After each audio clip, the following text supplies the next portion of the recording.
What is the moral reason why many evolutionists cannot abandon their position?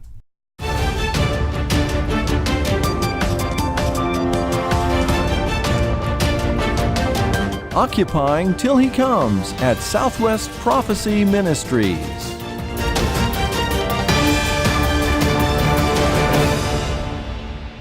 Welcome, friends.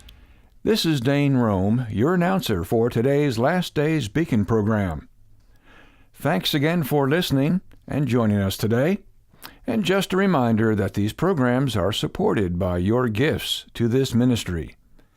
If you would like to contribute to this ongoing faith ministry, which deals with Bible prophecy and current events, simply go to our website to contribute. Our website address is www.swpm.us. You'll find a donate link on the homepage. The website address again is www.swpm.us. Thank you for your prayers and support for this faith ministry. On today's program, Dr. Snitker interviews Carol Rustin, author of the February 2019 Last Days Beacon article entitled, Questions Evolution Cannot Answer. In this interview, Carol reveals the surprising fact that many leading evolutionists do not actually believe the theory of evolution. You will be shocked as to why they continue to advocate a position that they don't even believe in. You'll even be more shocked to learn that the Bible predicted this almost 2,000 years ago.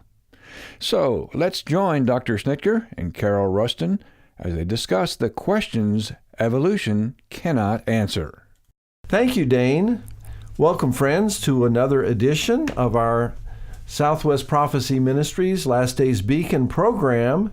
It's great to have you back. We certainly enjoy taping these podcasts from week to week, and we try to bring you interviews and information that will be helpful to you and informative to you and help you as an end-time saint to be equipped for these last days, days which, in my view, are primarily characterized by deception.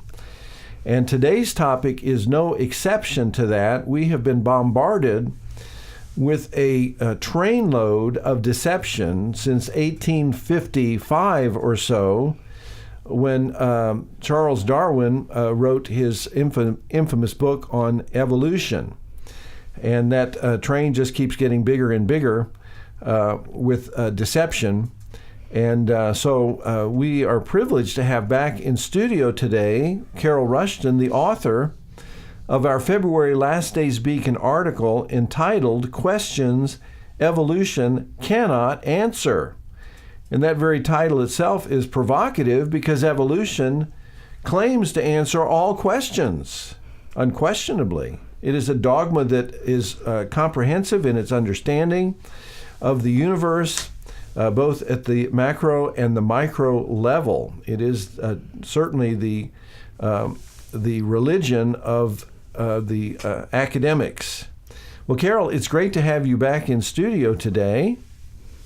We had a great discussion last week about your article and some of the issues in it, and some of the quotes that you gave us last week were quite striking and revelatory in terms of the reality that many of the leading and well-known evolutionists actually quietly question their system. And so we'll kind of pick up from there and ask you, first of all, are there any scientists, evolutionists, that question the religion of evolution? Yes, actually, there are a few. I think there are more and more as time goes on, as the holes in evolution become more glaring, and as time goes on and there are no answers and there is no proof. So I'll talk a little bit about a few of these. Robert Jastrow was an astronomer and a physicist, and he wrote a very interesting book called God and the Astronomers, and this was all the way back in 1978.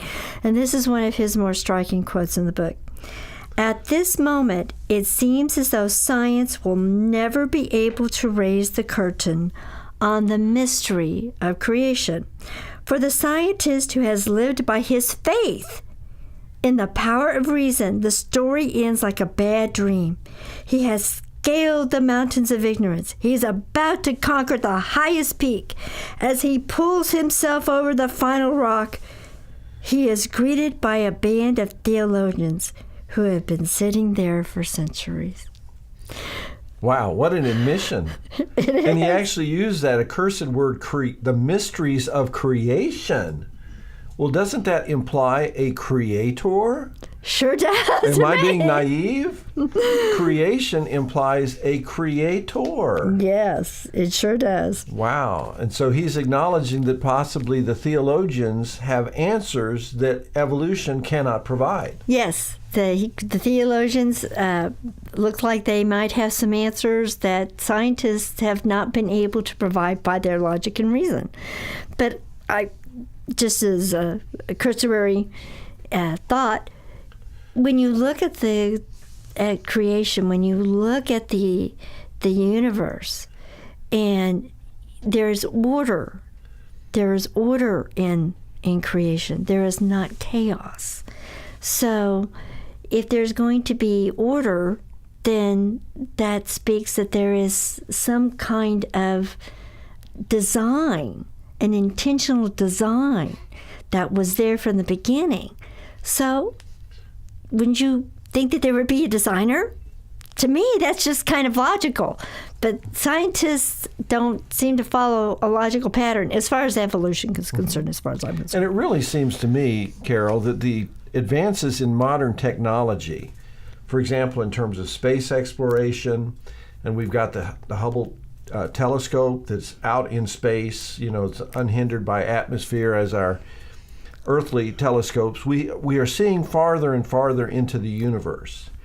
And then when you look at the microscopic level, at the atomic level, we've made tremendous advances in the last certainly 50 years in terms of understanding microbiology, atomic, the mysteries of the atom, etc. And at both the macro level and the micro level, we see design, unerring design. Yes, even in the smallest cell, you will see design. Just a cell, one human cell, is actually very, very complicated. And there are a lot of things that are going on in just one cell. It's almost like a computer program, a very complicated and complex computer program in just one cell. So, and that's the wonders of modern science. Right. So why evolution is hanging on to evolution is right. beyond So me. you have really, to me, an anomaly. You have the hard sciences, which actually examine evidence, the real world, and everything points to design and order and a creator. Meanwhile, you have this archaic, Luddite theory that everything is chaotic and random. And the two are so openly opposed to each other, you really have to be an intellectual schizophrenic to be a true scientist and yet hold to the theory of evolution, which, by the way, the last I heard, there were about 2,500 different theories of evolution. Everybody has a little bit of a different angle on this theory. There's no unity even within the field of evolution, probably because they're scrambling to try to explain the evidence, and unsuccessfully at that. Well, my next question is, in light of the fact that it's archaic and doesn't actually address the evidence, what usually happens to scientists who openly question evolution? Well, nothing good, unfortunately, happens to those who step out of their little narrow confines and dare to question that there could be anything wrong with evolution. And they don't even really have to question evolution. They just have to present another viewpoint without even questioning evolution. And they're punished. Professors will lose their jobs. Teachers, science teachers in high school will lose their jobs. People at NASA will lose their jobs. There's an example of a David Coppage who worked at NASA. He was a team lead on the Cassini mission that explored Saturn and the moons around Saturn. And he was the team lead on that mission. Well, David Coppage's sin was that he dared to talk about his coworkers about intelligent design, the possibility of intelligent design, and he passed out some DVDs. Well, in 2009, Coppage was demoted. He lost his team lead title, and then some years ago, he was let go, and he brought a lawsuit. And so you have that because he was terminated just based on the possibility that maybe there was an intelligent design. It's kind of ironic that, of course, NASA is one of the most respected science organizations in the world and has historically been the leader in space exploration and employs the best and the brightest in creating intelligent design. But yet when you have an employee of NASA that advocates intelligent design on a cosmic level, he gets demoted and fired. Yeah, yes. And then we also have one of the ones that I think was very prominent in the news some years ago was Dr. Guillermo Gonzalez. And actually his family came, I believe, from Cuba and fled Cuba because of the persecution down there. And he actually, Dr. Gonzalez, went on to become a very respected professor at Iowa State University. He authored 68 peer-reviewed scientific articles in very prominent science journals. He was the author of Observational Astronomy. That was a textbook, astronomy textbook. It was college level. His work has been cited in Science, Nature, and other scientific journals.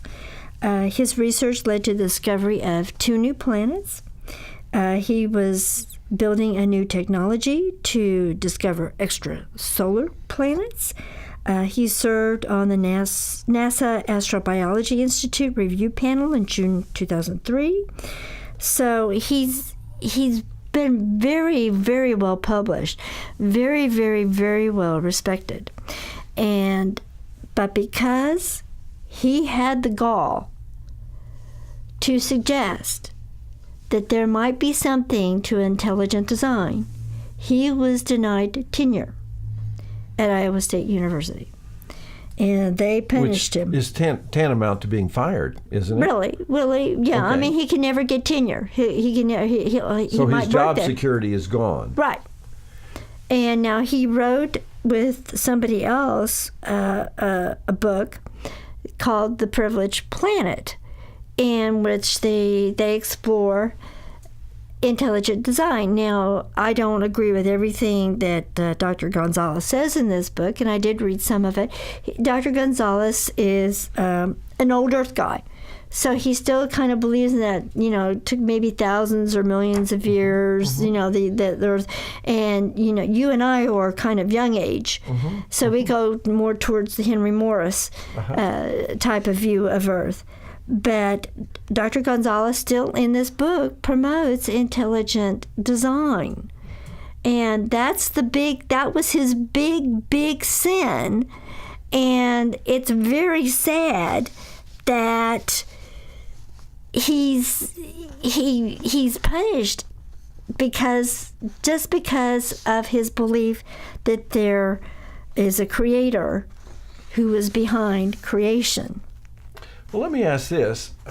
Why do evolutionists who, as we've mentioned in our last program, who quietly question evolution and recognize its shortcomings from a scientific point of view, why do these same evolutionists who do harbor quiet doubts refuse to abandon evolution even though they admit it's not true? It doesn't make sense.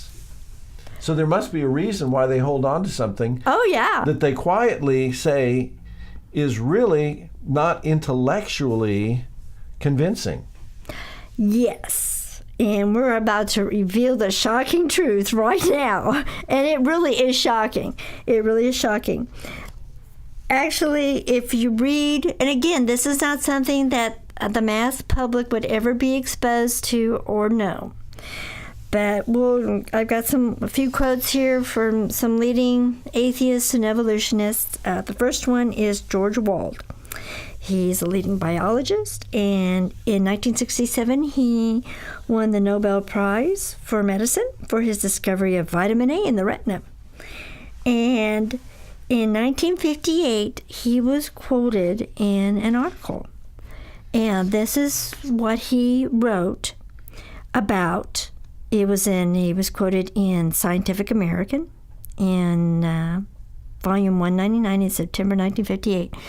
And this is why he reveals that even though he knows evolution is not true, why he still clings to evolution. And this is George Wald, and this is his quote.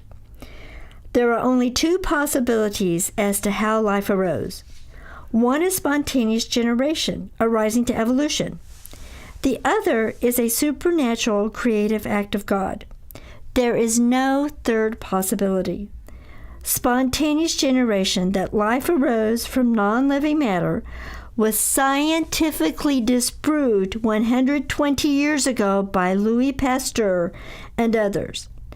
That leaves us with the only possible conclusion that life arose as a supernatural creative act of God. I will not accept that philosophically because I do not want to believe in God.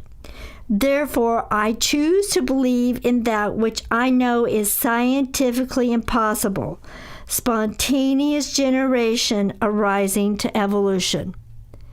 Evolutionists know the truth. They know evolution is not true, but they can't accept bowing the knee to a being that is greater than themselves, who they're going to have to answer to. And this is true across the board.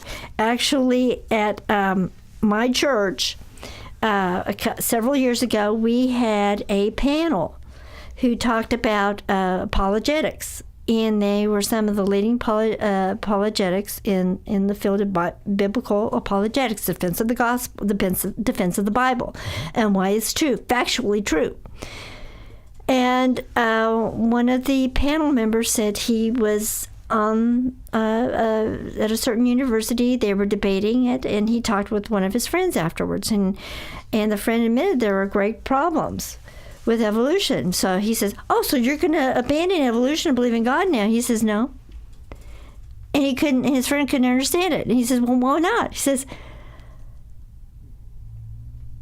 "Because as long as I believe in evolution, I can sleep with whoever I want, and it's okay." So the problems were moral. Moral, yes. Not intellectual. Right. So Wow. it's moral. It's a moral problem. They don't want to have a God. Right. Because that implies that God has standards that they are unwilling to meet. Right. And so they just have to subscribe to the mythology that there is no God. Right. And so, and this has been going on for a while. Now, Aldous Huxley, and this is another quote I have from him, and I read his book Brave New World when I was in high school. And it was just such a depressing book. And I didn't know really too much about the background, but his grandfather was Thomas Henry Huxley, who was a zoologist. And he lived around the same time as Charles Darwin, and became a great proponent of Charles Darwin and the theory of evolution, so much so that he was nicknamed Darwin's Bulldog. So Aldous Huxley already had this in his background.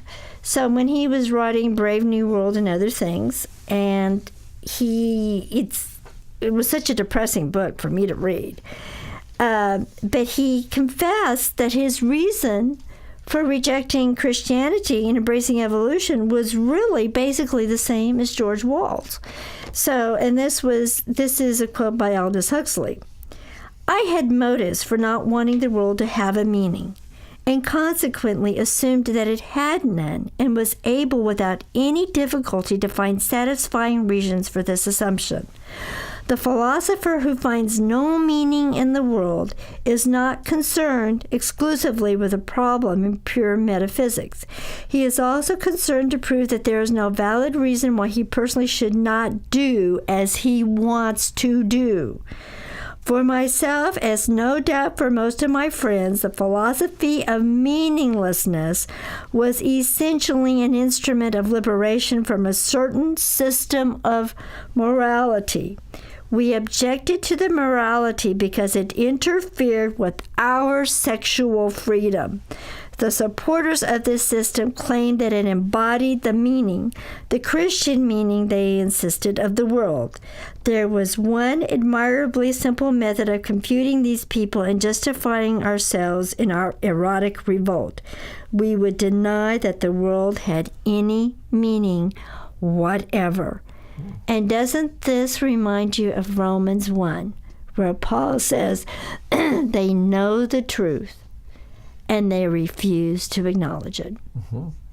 It really does. And Romans 1 does talk about that the evidence renders mankind without excuse, because that which may be known of God is evident in the creation.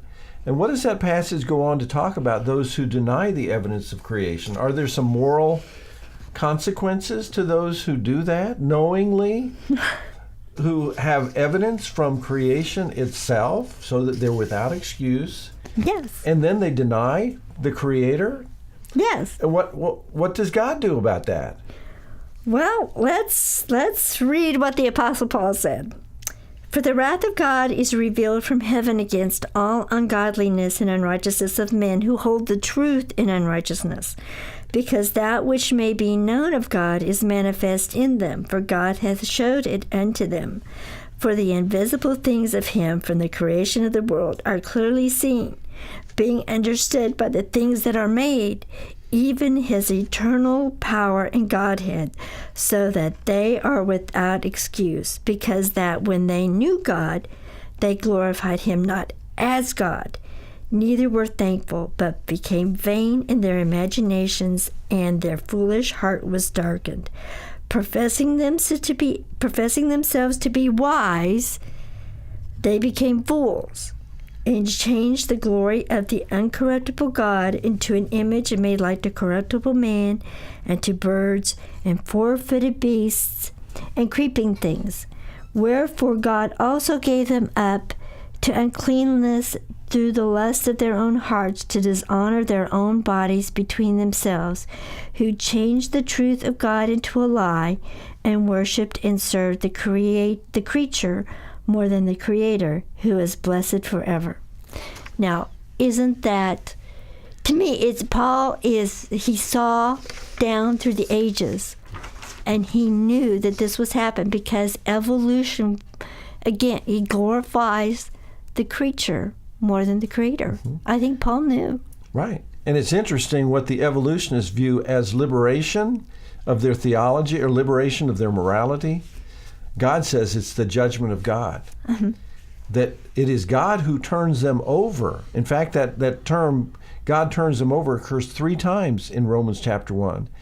And each time God turns over these unbelievers, those who worship creation rather than worshiping the Creator, it just gets worse and worse. Yes. The depravity, the unnatural affection, the consequences of their unbelief get worse and worse and worse. So what they view as liberation, God views as his own judgment upon their unbelief. Yeah, sexual freedom. Back in the 60s, we had the sexual freedom movement and things like that.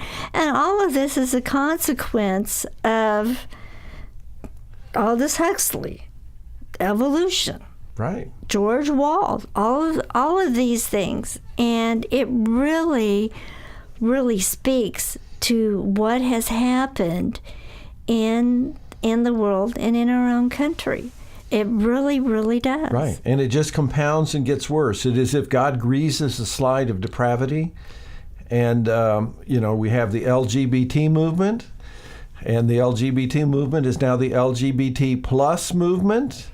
And it includes now pedophilia and bestiality. Yes. So this is the judgment of God that Romans 1 talks about, that really accrues from people who take the evidence of creation, which is it's evident to all. It's inexcusable to not conclude from the evidence of creation that there is an all-wise and all-powerful creator.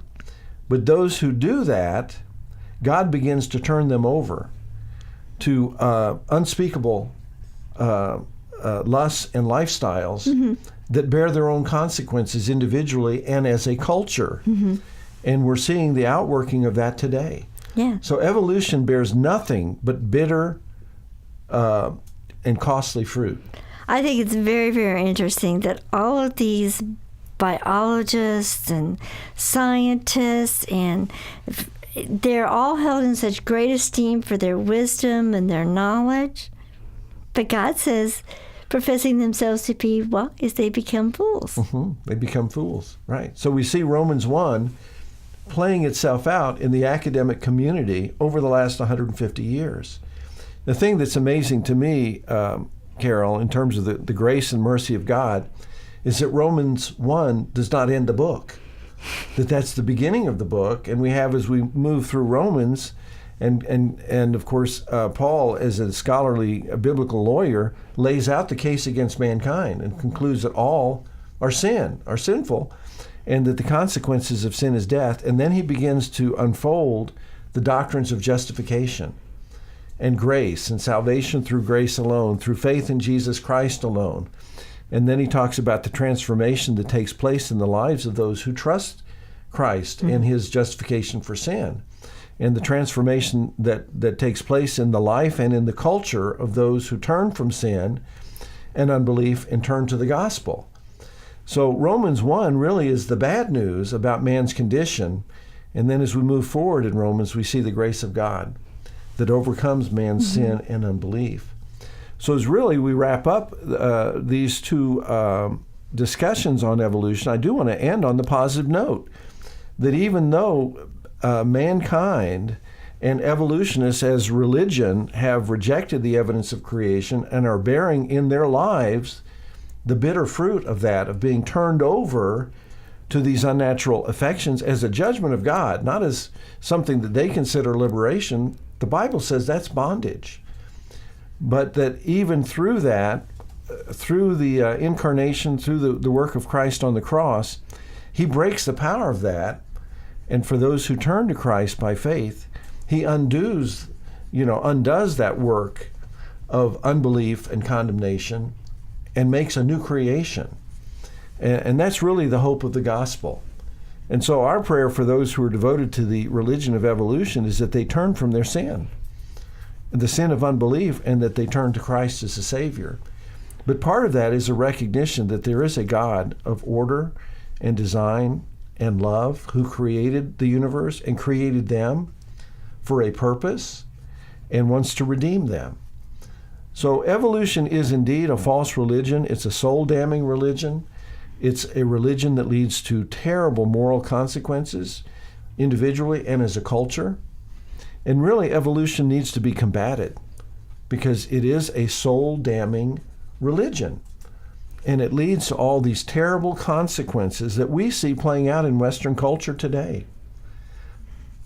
No, I totally agree with you. It's very sad that we've had this kind of thing happened in our society and our culture, but there is hope, and it's found in Jesus Christ. Absolutely. Well, I think that's a great note to end on.